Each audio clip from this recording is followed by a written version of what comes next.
Ili usipitwe na matukio mbalimbali yanayotrendi katika mitandao ya kijamii pamoja na umbea wa wasanii mbalimbali ambao wanaotoka ndani ya Tanzania na hata nje na mipaka ya Tanzania, subscribe chini ya video hii ili uweze kuwa mtu wa kwanza kupata habari zetu za kiburudani zinazokiki na kumake headline ndani na nje ya nchi ya Tanzania.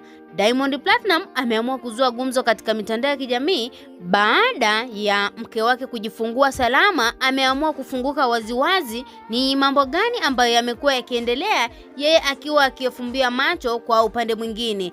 Na Diamond Platinum ameyasema hayo baada ya mke wake kujifungua. Ikumbukwe mwanadada Zuchu ameweza kushare picha zake katika mitandao ya kijamii, ili hali Diamond Platinum naye aliweza kupost katika ukurasa wake wa Snapchat akiwa anamuishi na kumfurahia jinsi gani ameweza kuwa mvumilivu na hata kumpokea mtoto wao salama. Na Diamond Platinum kwa upande mwingine tunaweza kusema yuko sahihi kwa kitendo cha kumfokea Juma Lokole kulingana na kitendo ambacho ameweza kukionyesha hadharani. Na hiki kitendo ambacho ameweza kukionyesha Juma Lokole dhahiri anamaanisha kwamba anaweza kufanya jambo likubwa zaidi ya hilo ambalo ameweza kulionyesha kwa mwanamke huyu ambaye ni Zuchu.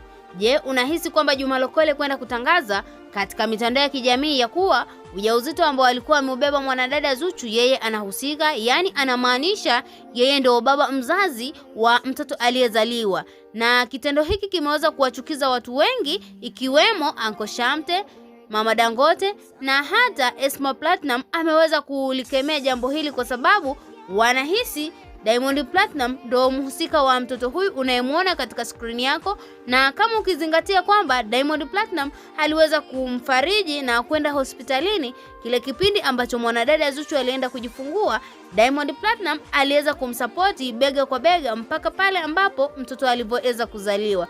Na kitu hiki ambacho Juma Lokole ameweza kukifanya, Mama Dangote ameweza kukilaani kwa sababu ni jambo ambalo ni la fedhea kidogo. Na jambo hili ni moja kati ya vitu ambavyo vinawakosti wasanii wengi kulingana na zile stories zao za kusema kwamba ni lazima aweze kuonyesha maisha yake fake katika mitandao ya kijamii, na hata baadaye akija kuonyesha maisha yake halisi, watu wengine wanaweza wakahisi kwamba ni drama za wasanii na watu maarufu ambazo wamekuwa wakifanya katika mitandao ya kijamii ili mradi kuwaingizia kipato. Kitu hiki Juma Lokole amekiri kwa upande mwingine na kusema kwamba alikuwa anajua kwamba mwanadada Zuchu ametania kwa kuonyesha picha za mtoto aliyezaliwa hivi karibuni akiwa bado yuko hospitalini.